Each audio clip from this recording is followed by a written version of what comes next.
Eu queria que você, sentado mesmo, colocasse a sua mão sobre a sua cabeça.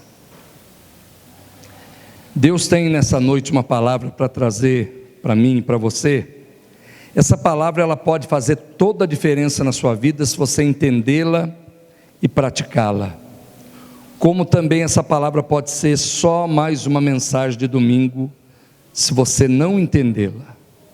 Então, em nome de Jesus, coloque a sua mão sobre a sua cabeça e diga assim: meu Deus, em nome de Jesus, esta é a terceira campanha, esta é a terceira ponte pela qual eu irei passar.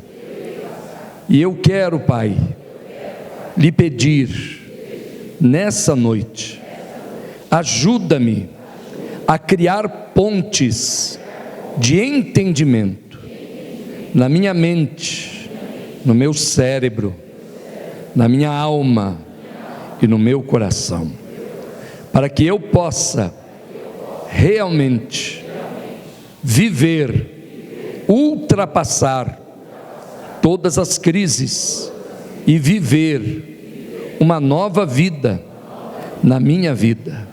Meu Deus, nesta noite, eu creio que o céu não está em crise.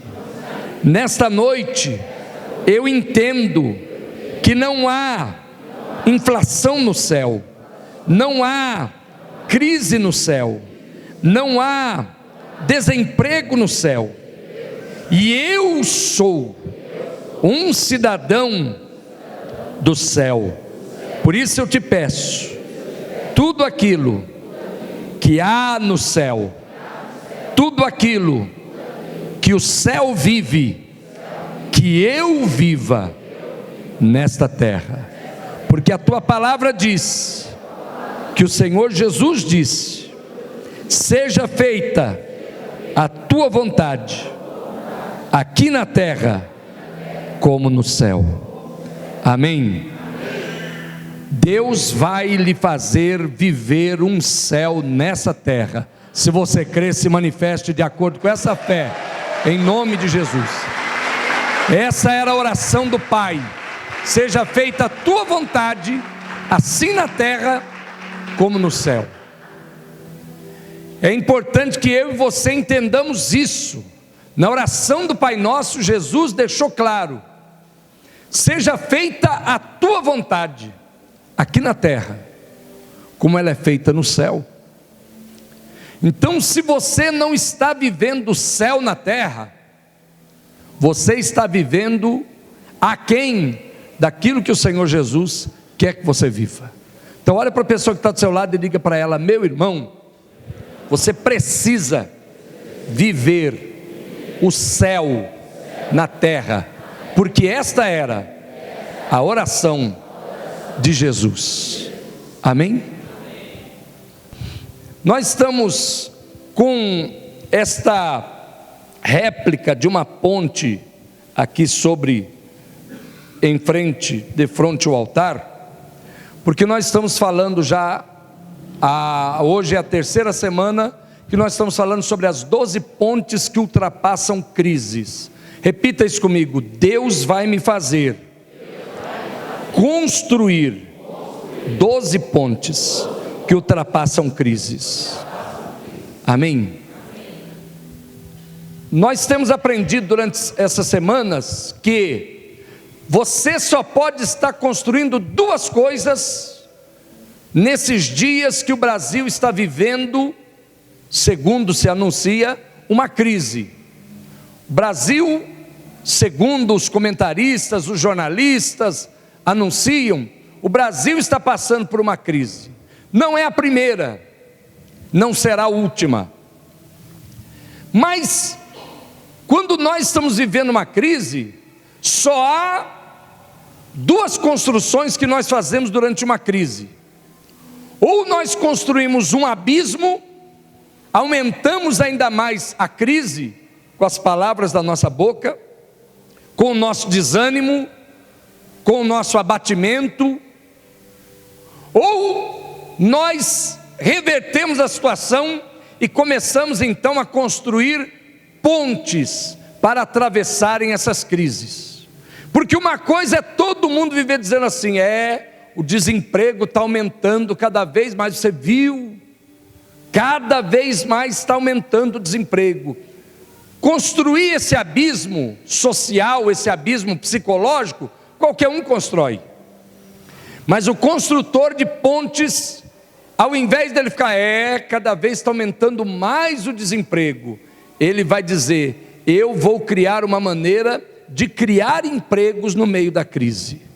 Amém, queridos?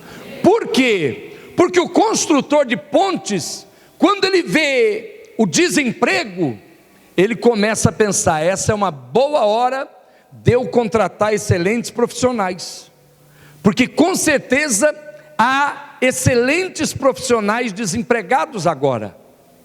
Com certeza há excelentes profissionais que foram mandados embora do emprego porque a empresa fechou, porque a empresa americana saiu do Brasil. Então esse é um excelente momento de eu contratar gente boa para trabalhar comigo.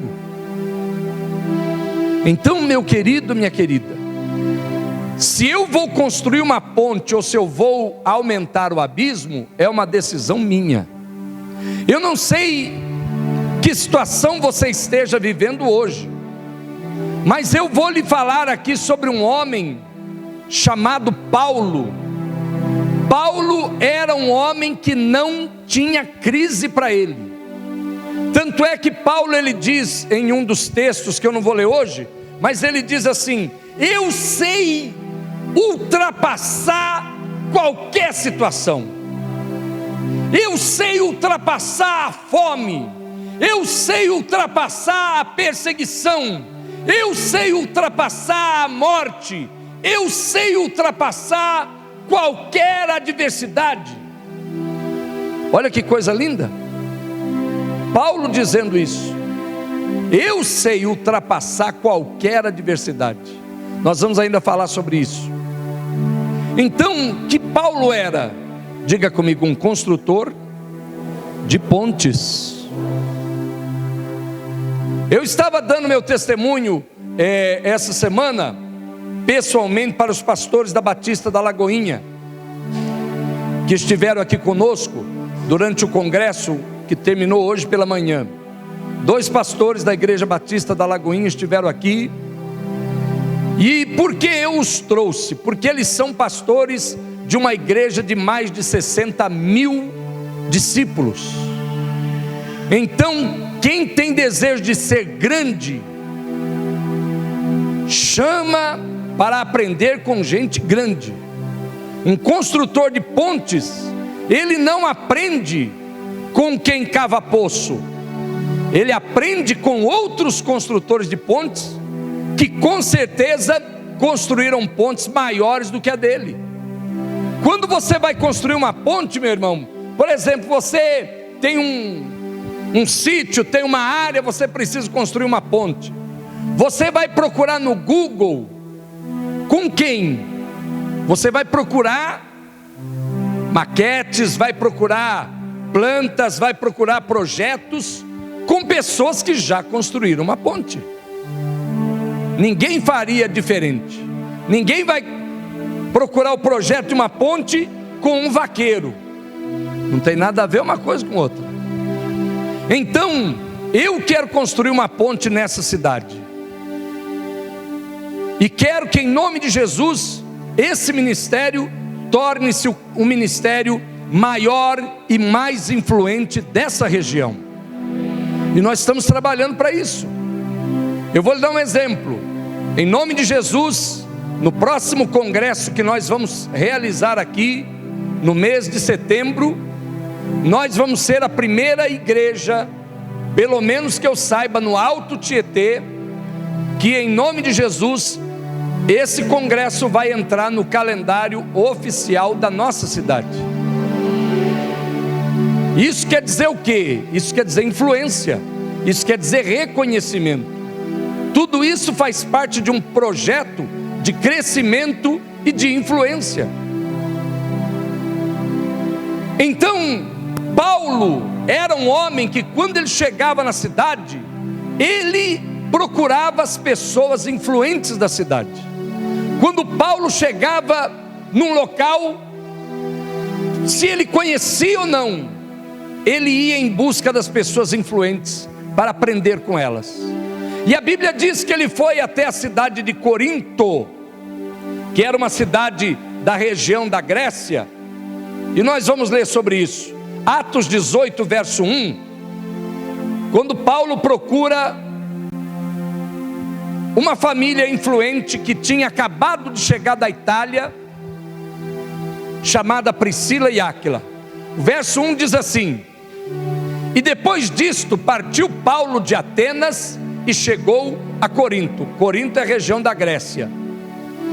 Verso 2: e achando um certo judeu por nome Áquila, natural do Ponto, que havia pouco tinha vindo da Itália, e Priscila sua mulher, pois Cláudio tinha mandado que todos os judeus saíssem de Roma, ajuntou-se com eles, e como era do mesmo ofício, ficou com eles e trabalhava, pois tinham por ofício fazer tendas. Amém? Presta atenção e olha o que é uma pessoa que tem visão para construir pontes. Paulo, quando veio para a cidade de Corinto, ele não saiu à procura de qualquer um. A Bíblia diz que ele foi até a casa, o estabelecimento onde morava um casal chamado Priscila e Áquila. Priscila e Áquila eram empresários no ramo da construção. Quem aqui trabalha no ramo da construção, levante a sua mão. Amém. Deus não quer que você trabalhe no ramo da construção. Deus quer que você seja empresário no ramo da construção. Deus quer que você realmente cresça a ponto de abrir centenas de portas para outras pessoas no ramo da construção. Agora, veja que Paulo, quando ele chegou, ele não foi atrás de qualquer pessoa. Paulo foi atrás, ele procurou, porque imagine você, quando Paulo chegava num lugar, ele não conhecia todo mundo em todo lugar. Então quando Paulo chegava, ele devia se hospedar, como qualquer um faria, numa pousada, num hotel, e ali ele devia sair então conversando, batendo papo, para procurar saber, conhecer as pessoas. E Paulo conseguiu então ali encontrar um casal chamado Priscila e Áquila. Priscila e Áquila haviam acabado de chegar da Itália. Paulo já gostou disso. Por quê? Porque Priscila e Áquila com certeza eram pessoas que tinham uma mente mais aberta. Você sabe que as pessoas que viajam para outros países, elas começam a ter uma visão mais ampla de muitas coisas. Quando você conversa com uma pessoa e a pessoa fala assim: eu só saio de Mogi para Brás Cubas, de Brás Cubas eu já fui até Suzano. Não, eu fui até em Biritiba Mirim. Amém. Mas eu quero desafiar você em nome de Jesus. Vamos agora no ano que vem para Porto Seguro. Amém. Vamos lá conhecer milhares de pessoas como você, mas que decidiram ter uma visão mais ampliada. Na próxima semana a pastora Glaucia vai estar aqui entregando para você uma ficha de onde você vai poder preencher essa ficha. Essa ficha vai ser levada para a empresa de viagem, se você quiser ir conosco para Porto Seguro. Se você tem cartão de crédito, você vai fazer no cartão. Se não tem, você vai fazer por boleto. Se o seu nome for limpo, você vai ser aprovado para pagar em boleto a sua viagem para Porto Seguro. Eu já estou lhe falando agora, para que você se programe para o ano que vem, para que assim você não diga: foi em cima da hora, eu não vi, eu não sabia, não deu para me programar. Você pode se programar e conhecer pessoas como você, mas que decidiram ter uma visão mais ampliada da obra de Deus e também da vida nessa terra. Amém? Ok, Paulo então encontrou Priscila e Áquila e começou uma amizade com eles. E a Bíblia diz que Paulo foi até esse casal. Por quê? Porque Paulo tinha o mesmo ofício, a mesma profissão que eles. Ele era um construtor de tendas. Ele era, como a Bíblia diz, um fazedor de tendas. Queridos, fazer tendas naquela época não era uma profissão qualquer. Primeiro tinha que ter capricho, tinha que ser uma tenda de excelência, porque era uma casa. Você sabe que nós estamos falando de um povo que viveu mais de 2000 anos atrás. Então, a maioria desse povo não era um povo que construía casas, a maioria deles eram nômades. Então as pessoas de um pouco mais de condição conseguiam construir uma casa, mas 90% da população morava em tendas.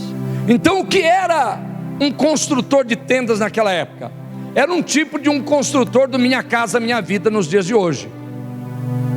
Eram pessoas que construíam casas populares, que qualquer pessoa poderia ter. E Paulo, apesar de ser um apóstolo, ele mantinha a sua profissão, ele mantinha o seu trabalho secular. Por quê? Porque Paulo, diferente dos outros 11 apóstolos, Paulo entendeu que trabalhando no meio das pessoas, sendo um comerciante no meio das pessoas, ele teria mais contato com o público, ele teria mais contato com pessoas não cristãs. Então, a Bíblia diz que ele conheceu Priscila e Áquila e se aproximou deles. Diga comigo, estratégia.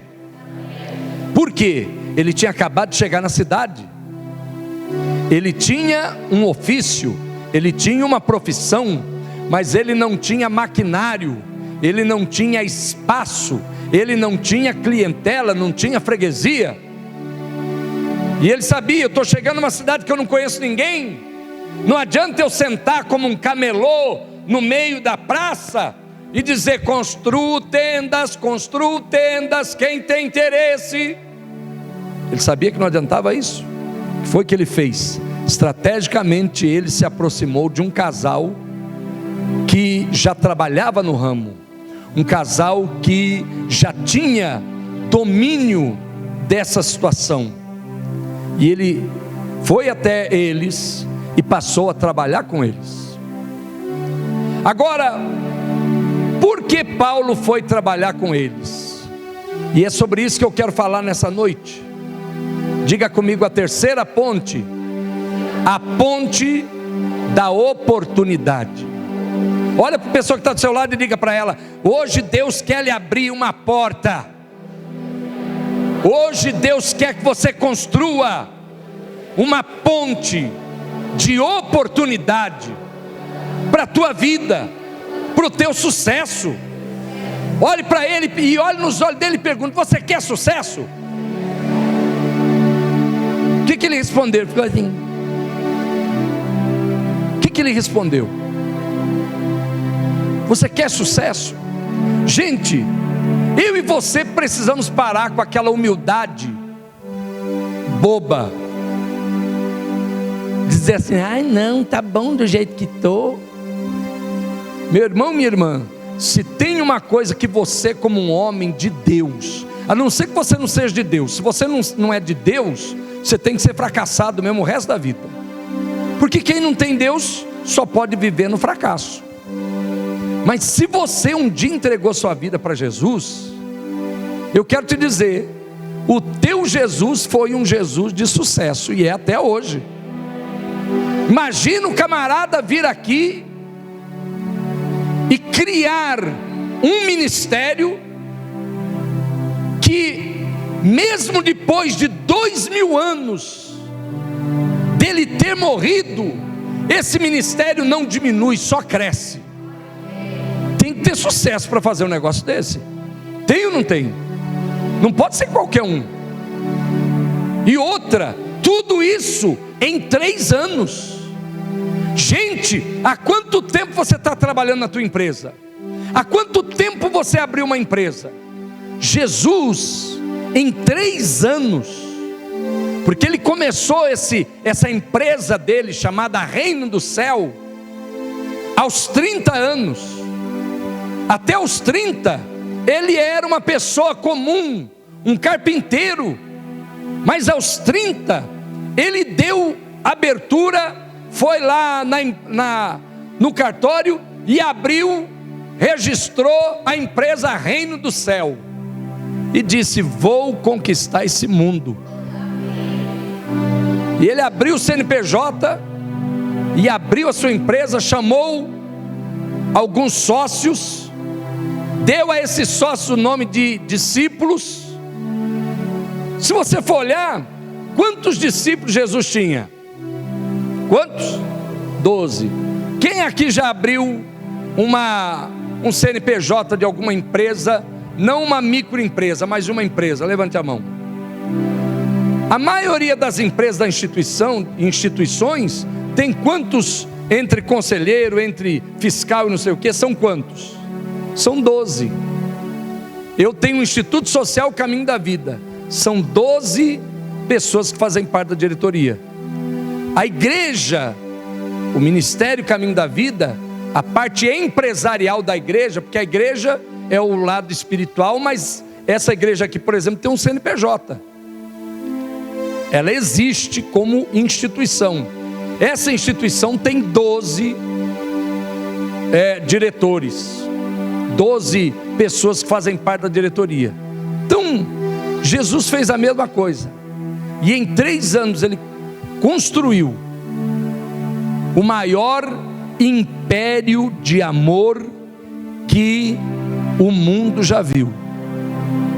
Porque nenhum de nós usa armas, nenhum de nós não precisamos ser como o Estado Islâmico, ameaçar as pessoas, ou você se converte ou você morre. Ao contrário, o que nós ensinamos é o seguinte: você se converte e pode morrer por causa disso. E mesmo assim, não para de crescer essa empresa do Reino do Céu. Então nosso Jesus é um líder de sucesso. E se você quer sucesso, você precisa segui-lo. Então Paulo, ele foi até Priscila e Áquila e começou a sua empresa. Por quê? Agora eu vou falar um pouco de história. Não está na Bíblia, mas faz parte da história. Ia começar lá naquela região de Atenas, naquela região da Grécia, ia começar um evento grandioso, chamados Jogos Istmicos. Era uma espécie de Olimpíada. Você sabe que esse negócio de Olimpíada, toda essa Olimpíada que a gente vê agora mesmo vai acontecer em 2016, lá aqui no Brasil. E o camarada sai com aquela tocha, já viram? Já prepararam até a tocha, e sai pelo Brasil inteiro, alguém com uma tocha na mão, e um vai passando a tocha para o outro. De onde veio tudo isso? Tudo isso veio da Grécia. Quem criou essa ideia de jogos, de Olimpíada, tudo isso, foram os gregos. E Paulo chega em Corinto, próximo de começar os Jogos Olímpicos. O que acontece?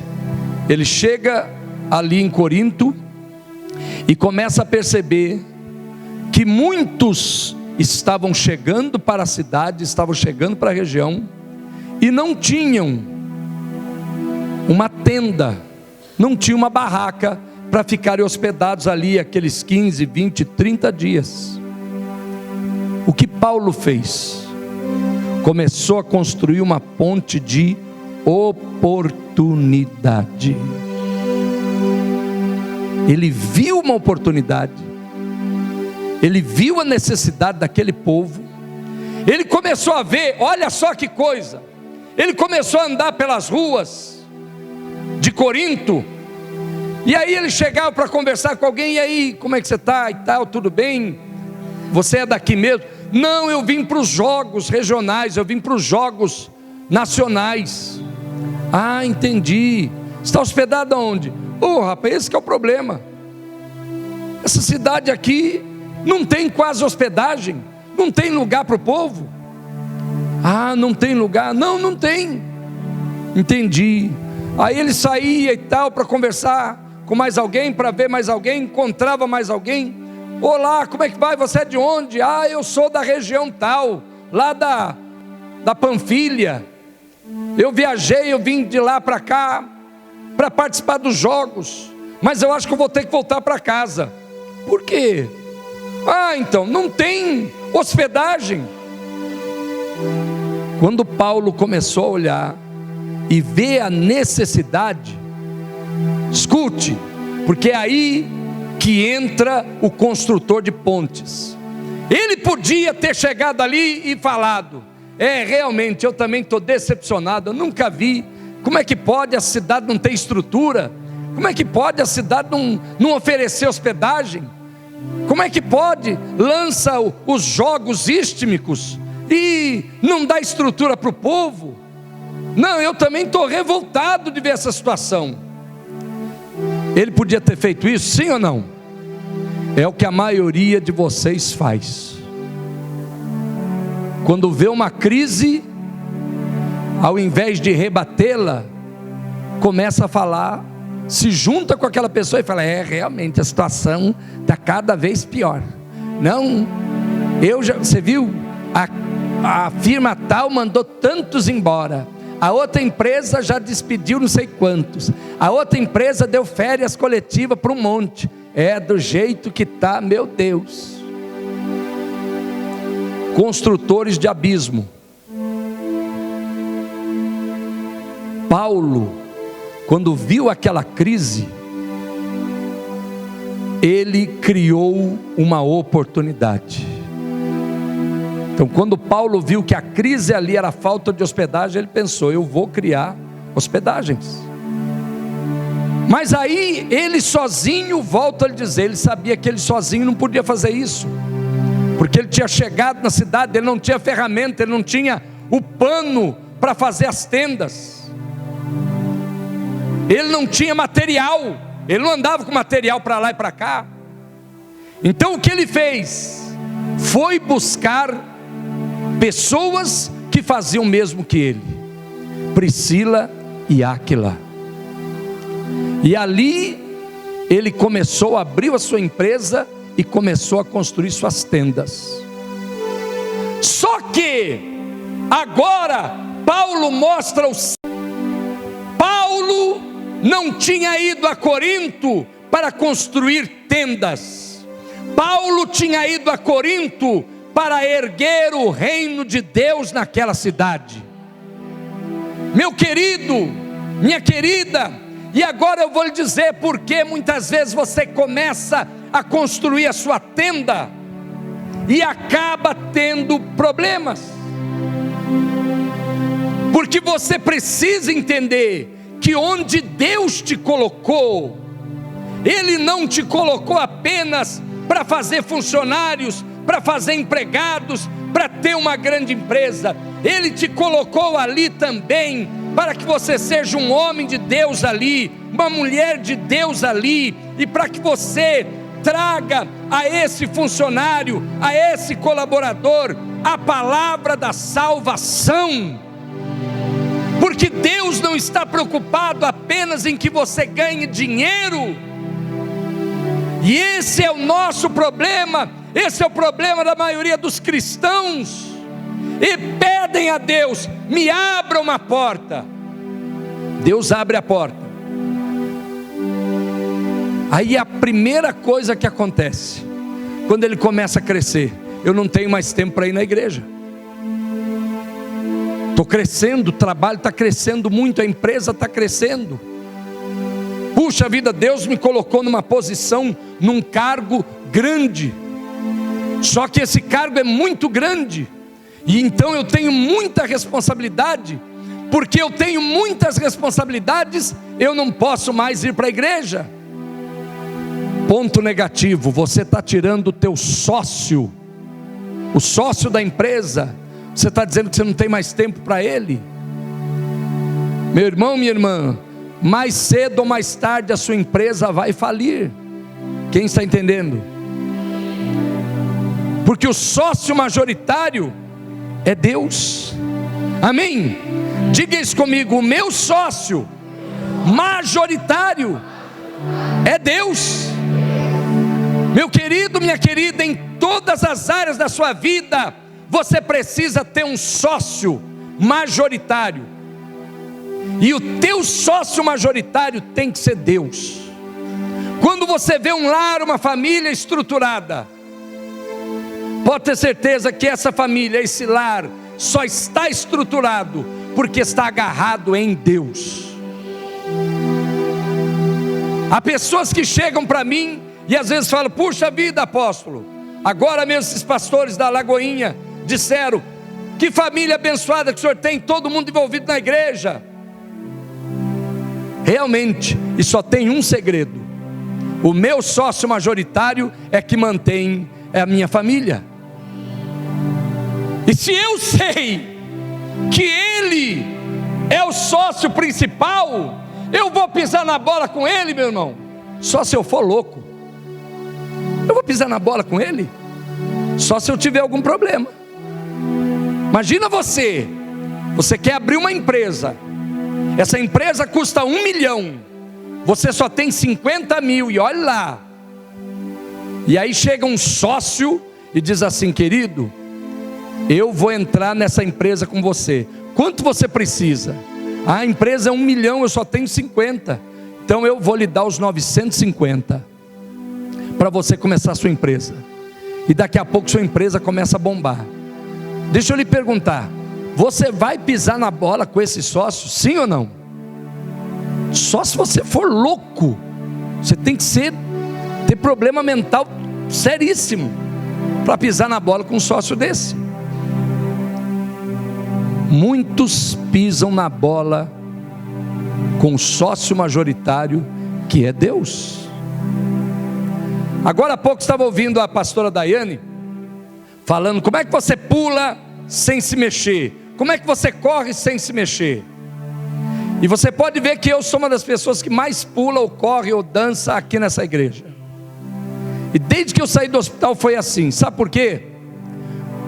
Quando eu estava internado na UTI, eu dizia assim: Deus, eu não vejo a hora de eu sair desse hospital para eu poder te louvar novamente, pular para o Senhor, e adorar o Senhor e cantar para o Senhor.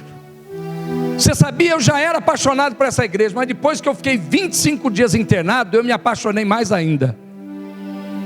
Por estar aqui, por estar com vocês, por estar adorando a Deus. Talvez alguém aqui precise passar por isso, para ir aprender. Ai meu Deus, bem que o apóstolo falava: eu não queria pular, eu não queria dançar, eu não queria nada. Agora eu estou aqui, internado. Agora eu estou morrendo de vontade de pular, dançar e cantar. Ai, como eu queria ouvir a Daiane agora cantando aqui. É uma escolha sua, de repente é isso que você está cavando. Deixa eu lhe dizer algo. Quando eu fiz a cirurgia para extrair um tumor do meu cérebro, várias pessoas diziam: olha, pode acontecer tal coisa, pode ficar tal sequela, pode ficar tal sequela, pode ficar tal sequela. E para a glória de Deus, não ficou nenhuma sequela. Mas até esses dias atrás, eu estava pensando assim: de repente a cirurgia não era tão grave assim. É os médicos que às vezes ficam pondo medo na gente, alguma coisa. Pois esses dias eu estava conversando com um dos nossos advogados, que também é um pastor, e ele conversando comigo, primeiro quando eu liguei para ele, desde o ano passado que a gente não se falava, e ele disse assim: apóstolo, mas o senhor está bem mesmo? Falei: estou. Falei: vamos tomar um café uma hora para a gente se ver. E aí eu entendi o amor de Deus. Ele falou assim: não, eu estou aqui assustado conversando com o senhor, e eu quero lhe ver pessoalmente, porque o senhor sabe, o irmão tal, que era capitão da aeronáutica, um servo de Deus chamado Gerson, ele disse assim: esse irmão passou por uma cirurgia semelhante à sua, e hoje ele está vegetando numa cama de hospital. Ele passou por essa cirurgia no início do ano e está vegetando numa cama de hospital. Aí, quando eu ouvi isso, eu falei: o quê? Por isso eu pulo na presença de Deus. Amém? Porque para a glória de Deus eu estou aqui. O Senhor me ajudou a construir uma ponte. Glória a Deus. Talvez você precise passar por algo semelhante para aprender a pular na presença de Deus, dançar na presença de Deus, se alegrar na presença de Deus. Construa sua ponte. Você sabe qual é a ponte que você vai construir. Eu quero construir uma ponte de adoração para o meu Deus. Mas cada um de nós sabe que ponte vai construir. Queridos, é você que decide qual a ponte que você está construindo. Eu não posso construir a tua ponte. Eu só posso construir a minha ponte. Você constrói a sua ponte. Eu estava entubado, em coma, não conseguia falar. Eu ficava orando o tempo inteiro e recitando a palavra de Deus e dizendo: Senhor, muito obrigado, porque daqui a pouco eu estou fora daqui. E aí, quando comecei a ver pessoas da UTI morrendo, um aqui, outro lá, eu orava e dizia: Senhor, obrigado. Salmo 91 diz: 1000 cairão ao meu lado, 10.000 à minha direita, eu não vou ser atingido. Mas falando na mente, eu não conseguia falar por causa do tubo. E quando eu tentei tirar, me amarraram.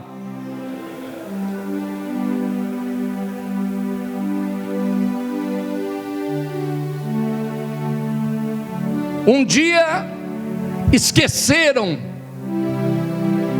de ligar o oxigênio. Eu estava com o oxigênio no nariz, e a minha filha, que no outro dia de manhã viu que eu estava com o aparelhinho aqui, mas o oxigênio estava desligado. Então eu passei a noite toda respirando o ar do hospital. Por causa disso, eu peguei uma infecção hospitalar. E às vezes eu ouço e falo assim: peguei uma infecção hospitalar, e daí? Isso aí não deve ser nada. E ontem eu estava conversando com um dos pastores da Batista da Lagoinha, e ele estava pedindo oração por alguém que está morrendo porque pegou uma infecção hospitalar. Aí eu falei: olha, eu achei que o meu problema não era nada, a infecção hospitalar era bobagem. Não era bobagem não. Mas quando o médico disse: olha, o senhor vai precisar ficar mais uns dias aqui, porque o senhor pegou a infecção hospitalar, eu falei: amém. Entrou, sai. Tudo que não é de Deus que entrar na minha vida tem que sair. Aí eu estava careca, vocês lembram disso? Eu vinha com um chapéuzinho para não parecer tanto um skinhead. Na verdade não estava nem parecendo skinhead, eu estava parecendo o pai do Chuck, o boneco assassino, né? Você ri, né?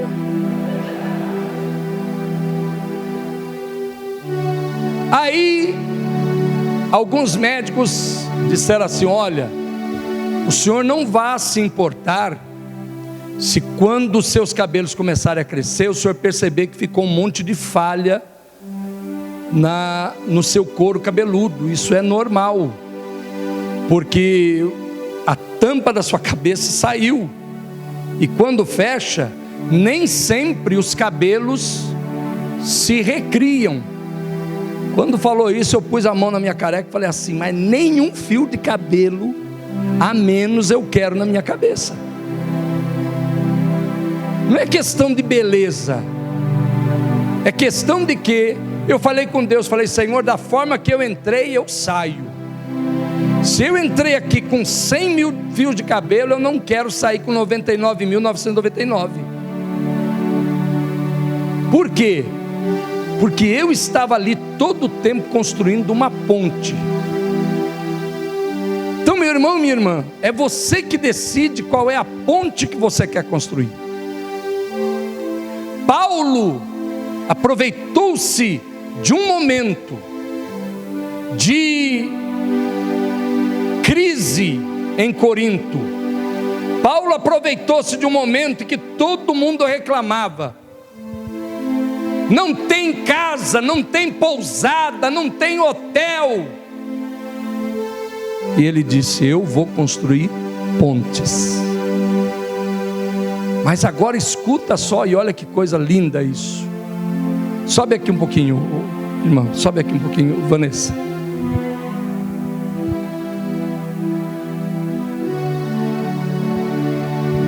Ah, eu não vi que você estava aí, Juliano, não fica com ciúme não. Então, chegava a cliente: ah, eu soube, Paulo, que você é construtor de pontes, de tenda. Ah, eu sou sim. Quem falou para a senhora? Ah, foi Priscila e Áquila, porque eles estão com muito trabalho lá, disseram que era para eu procurar o senhor, que o senhor era muito bom. Ah, pode escolher, veja qual é o pano que a senhora quer, qual é a cor. Gostou desse aí? Ok, então eu vou fazer. É para quantas pessoas a senhora quer a tenda? Para 2, para 4, para quanto? 12. 12? Puxa vida, é uma tenda grande, a família é grande a senhora, hein? Tá bom, vou fazer para a senhora então. E aí ele começava a construir as pontes. Agora olha, quando a pessoa aproveita a oportunidade ao máximo. A primeira oportunidade ele já teve: ganhar dinheiro construindo aquela tenda. Mas agora ele ia, vamos dizer assim, aproveitar a segunda oportunidade. A senhora está construindo essa tenda para uma família, né? A senhora sabia, como é o nome da senhora? Vanessa. Vanessa, a senhora sabia, dona Vanessa, que eu estou construindo essa tenda aqui, essa casa para a senhora, né? Vai ser uma casa por um tempo, estou construindo aqui. Mas a senhora sabia que tem uma mansão sendo construída para mim? E a senhora sabia que se a senhora quiser, a mesma pessoa que está construindo essa mansão para mim, pode construir para a senhora também? A senhora quer morar numa mansão? Quero. Então, tem uma mansão sendo construída para mim. E essa mansão, quem está construindo é Jesus. A senhora já ouviu falar de Jesus? Não. Pois é, ele viveu alguns anos atrás, e lá em Israel, e eu creio, ele é o Filho de Deus. E ele disse, assim como eu estou construindo essa tenda para a senhora, ele disse que ele ia construir um lugar para mim no céu. Ele disse assim um dia: eu vou preparar-vos lugar. E eu estou esperando, ele está construindo uma mansão para mim lá no céu. A senhora sabe que essa tenda, nós que somos judeus, a gente chama de cobertura. A senhora já ouviu falar de cobertura? Não. Pois é, isso aqui é uma cobertura, é uma proteção. Lá no Salmo 91 está escrito que Deus, ele quer ser a sua proteção, a sua cobertura espiritual, proteger a senhora. Então olha, da mesma forma que essa casa vai proteger a senhora por uns dias, mas a senhora sabe, isso aqui é pano, né? Daqui a pouco a senhora vai ter que mandar fazer outra. Mas Deus, ele quer fazer uma morada para a senhora, para a sua família. A senhora tem uma família grande, um monte, 12. E essa morada vai ser para sempre, nunca vai ser destruída. E quem está construindo essa morada chama-se Jesus. E para isso é muito simples. Se a senhora quer ter uma casa como essa, lá no céu, basta a senhora entregar a sua vida para Ele. Eu fiz isso. A senhora quer fazer também? Quero. Então, vamos aproveitar aqui mesmo. Ajoelha aí. Vou fazer uma oração com a senhora. E ali ele ia ganhando almas, vidas para Jesus. Deus te abençoe. Se é para Jesus, se é para Ele,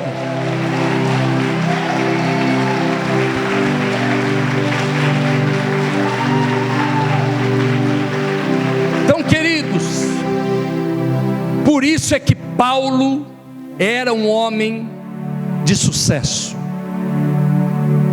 Nada conseguia parar aquele homem, nada conseguia abater aquele homem, nada conseguia destruir aquele homem. Aquele homem, ele tinha, meu Deus, como eu quero isso na minha vida.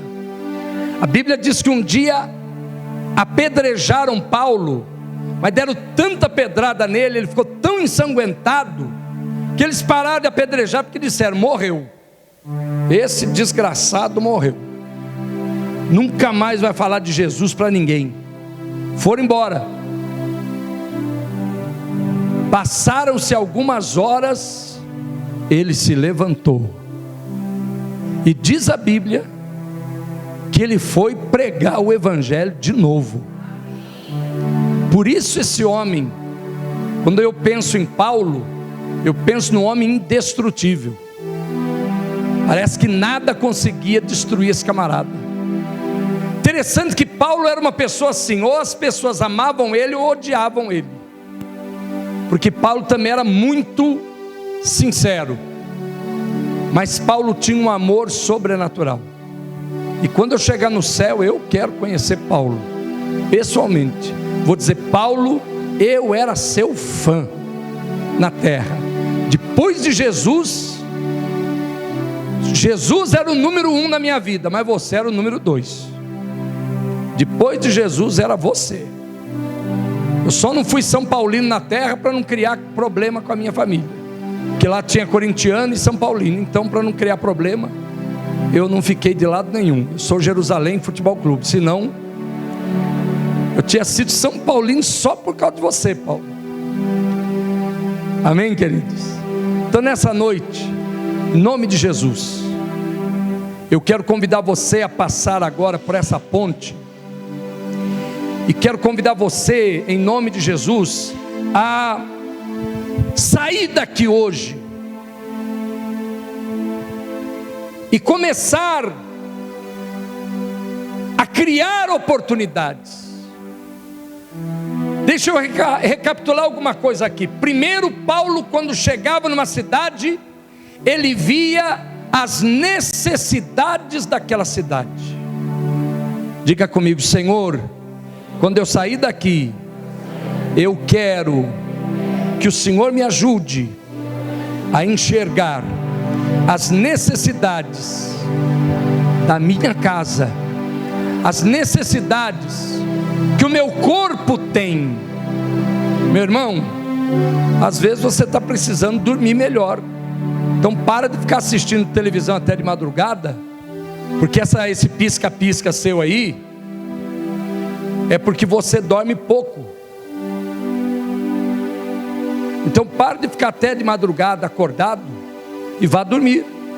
Você pode até ficar de madrugada acordado, mas orando, buscando Deus, não assistindo televisão. Meu querido, minha querida, procure ver quais as necessidades que o teu corpo tem. Cuide do seu corpo. Veja quais as necessidades que o seu corpo tem. Veja o que é bom para o seu organismo. Eu não gosto de legume, eu não gosto de verdura, eu gosto de chocolate, é tudo de bom. Mas tem que ver se é tudo de bom para o teu corpo. Queridas, esse monte de estria que está aparecendo aí é porque você não para de tomar refrigerante. Aí não tem goicocheia que resolva.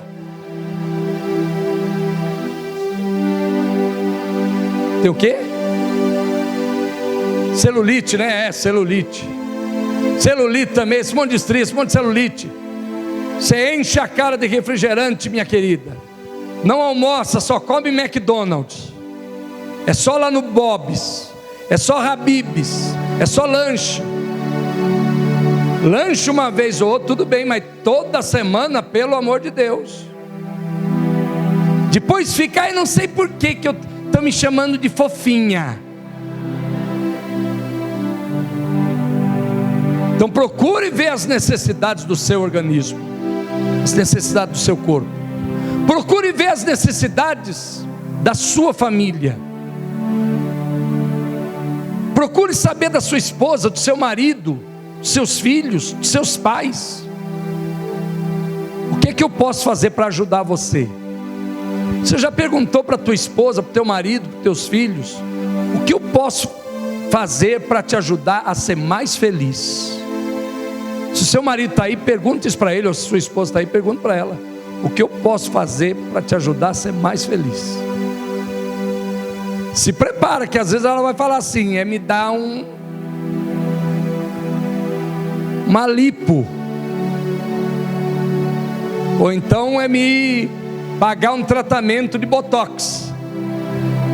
Você não perguntou? Vai atrás. Ou então, às vezes sua esposa vai falar uma coisa simples: basta você trocar aquele portão velho enferrujado lá da entrada, que você já vai me fazer muito feliz. Aquele portão velho enferrujado, cai nos pedaços, que você fala, desde a lua de mel você fala que ia trocar. Aquela parede que você fala que ia terminar cimentado. Aquele buraco que você falou que ia tampar. Desde quando a gente se casou. Às vezes é uma coisa simples. Descubra uma necessidade e crie uma oportunidade. Amém? Paulo fez isso. Então nessa noite, veja quais as necessidades da sua rua, do seu quarteirão. Essa semana, eu, a apóstola e os nossos irmãos de célula, eu tenho uma célula na minha casa, nós fomos ungir as ruas em volta da minha casa. E nós estávamos ungindo ali, aí tinha um senhor, dono de um bar, e ele viu a gente derramando óleo, ungindo e orando. E eu disse para ele, quando ele me viu, eu falei para ele: nós estamos ungindo aqui para expulsar todo espírito de sequestro, todo espírito de roubo, todo espírito de assalto da nossa rua. Por quê? Alguns vizinhos já chegaram para mim e disseram assim: olha, para mim não, para minha esposa, e disseram: olha, não sei o que está acontecendo, mas aqui perto do nosso bairro, aqui perto do nosso quarteirão, já assaltaram não sei quem, roubaram 30 mil de não sei quem, roubaram não sei quantos mil de não sei quem, de dia, de noite, invadiram a casa não sei quem. Ali nasceu no meu coração uma oportunidade. Falei: eu vou sair de porta em porta, convidando as pessoas para ir na minha célula, e vou dizer para elas: olha, nós queremos convidar você para ir na nossa célula, porque nós vamos repreender em nome de Jesus o espírito de roubo, de assalto aqui da nossa região. Aí eu vou lhe perguntar: tem algum assalto, algum roubo perto da sua casa? Tem alguém que já ouviu falar disso perto da sua casa ou não? Quantos já ouviram? Levante a mão. Então, queridos, essa é uma oportunidade imensa para você abrir a sua casa para uma célula e começar a levar essa sua vizinhança para Jesus. Amém? Aí um dia eu estava falando isso com alguém falou: Deus me livre, de repente eu levo o ladrão para dentro da minha casa, na célula. Falei: glória a Deus, aí você ganha ele, acaba o roubo. Ganha ele para Jesus, acabou o roubo do bairro. Talvez você não saiba, quando eu vim para a igreja, quando eu comecei a frequentar a igreja, eu era um adolescente ainda, eu era um dos que mais roubava as bolsas dos irmãos na igreja. Não roubava celular, porque naquela época não havia, né? Mas quando eu vi uma bolsa assim, irmão, eu roubava. Por quê? Porque eu vi uma oportunidade. Eu falei: crente é bobo. O crente, quando vai lá na frente, eles deixam toda a bolsa aqui atrás, eles deixam as bolsas nos bancos. Então eu pensei: vou aproveitar, fazer a festa. Então, meu irmão, minha irmã, em nome de Jesus, aproveite as oportunidades para crescer, para ser abençoado. Aproveite as oportunidades, porque hoje, só para você ter uma ideia, para nós orarmos agora, Paulo, ele viu uma oportunidade, ia acontecer um jogo, uma Olimpíada naquela região, e ele viu a oportunidade de construir casas para o povo, construir tendas. Ok. Quantos de vocês sabem que, por exemplo, o ano que vem, 2016, vão haver os Jogos Olímpicos aqui no Brasil, no Rio de Janeiro? Quem está sabendo disso? Ok. Só para você ter uma ideia, vão haver 30 milhões de oportunidades, vão nascer no Rio de Janeiro, no ano que vem, para aqueles que quiserem explorar os Jogos Olímpicos. 30 milhões de oportunidades, isso quem está falando não sou eu, são as revistas financeiras. Vão nascer 30 milhões de oportunidades, oportunidade de criar caneta personalizada, oportunidade de criar celular, capinha de celular personalizada, oportunidade de criar tênis, oportunidade de criar chinelo, oportunidade é tanta oportunidade, 30 milhões de oportunidades no ano que vem no Rio de Janeiro, 2016, para as Olimpíadas, isso só no Rio. Agora, infelizmente, é mais fácil para muitos, ao invés de agarrar uma oportunidade de crescer, viver de Bolsa Família. Meu irmão, minha irmã, se você faz parte dessa igreja e você ainda vive com esse negócio de Bolsa Família, se livra dessa maldição, porque isso está te amaldiçoando. Isso não está sendo bênção na sua vida, isso não é uma conquista. É uma conquista que Deus me deu. Não, foi uma conquista que o capeta lhe deu. Estou sendo claro com você. Você pode até por um tempo ter vivido disso. Agora, se você já se acostumou com isso, você está debaixo de maldição, meu irmão. Você está debaixo de maldição, minha irmã. Se tem um prazer que eu tenho na minha vida, é comer lá no Bom Prato, R$1. Querido, enquanto você se sentir um miserável, não tem Deus que dê jeito na sua vida. Amém? Enquanto você se sentir um miserável, enquanto você crê, eu sou um miserável, eu sou tão miserável que para mim é uma alegria o governo fazer comida a R$1. É uma alegria que eu tenho no meu coração de estar aqui na fila e pagar R$1 por um prato de comida. Você está querendo dizer o que com isso? Porque eu sou tão pobre, sou tão miserável que eu não tenho dinheiro para comprar comida para comer num restaurante. Eu sou tão pobre, tão miserável que eu não tenho condição financeira de pagar mais do que R$1.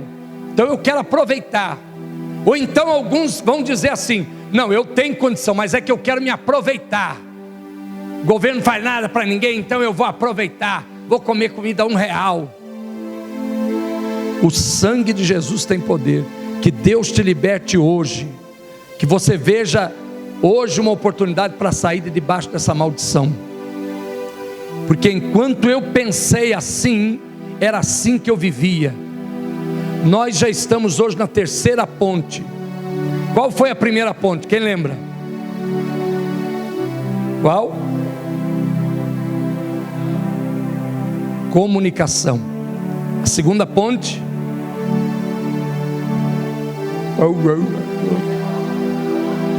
O foco, a meta, o objetivo.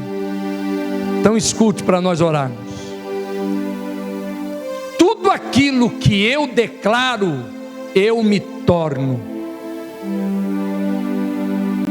Que foi que eu disse? Tudo que você declara é o que você está se tornando. Quando você está numa fila de miseráveis que estão esperando para comer um prato de comida por R$1, O que é que esse povo está comentando ali? Essas pessoas estão na fila com você, eles estão ali falando: então, porque eu investi na bolsa Dow Jones, ela deu uma queda, né? A Ibovespa, eu tenho algumas aplicações da Ibovespa, mas eu creio que as aplicações vão aumentar. É assim numa fila de R$1? É assim que esse povo conversa? Não, ele só sabe chorar, reclamar, mendigar, e você está lá na fila. É essa vida que você vai viver, porque é aquilo que você, é a ponte que você está construindo. Lembre-se que a primeira ponte é a ponte da comunicação. Você está comunicando-se com pessoas que estão construindo uma ponte para o abismo, e você está junto. A segunda é o foco, a meta. Eu só posso ter foco, ter meta, se eu tiver fé, porque a meta, ela está onde eu ainda não estou. Quem está entendendo? A meta não está onde você está. A meta, o foco, o objetivo está em um lugar aonde você quer chegar. Para você chegar nesse foco, nessa meta, nesse objetivo, você precisa manter uma linguagem de fé, porque a meta, ela vai estar tão longe quanto a tua boca declara, mas ela vai estar tão perto quanto a tua fé crê. Então aproxime a tua meta de você. Se ela chegou, o alvo está chegando, a oportunidade está chegando de atingir o alvo, crie agora a ponte da oportunidade. Toma posse, porque eu quero dizer a você que nessa semana há pessoas aqui que vai chegar proposta para você, que você vai olhar e vai dizer assim: meu Deus, será que eu consigo? Você não consegue, mas o teu Deus que está em você vai conseguir. Se você esperar por você, meu irmão, você não vai conseguir, mas é o teu Deus. É a diferença de ter Deus na sua vida.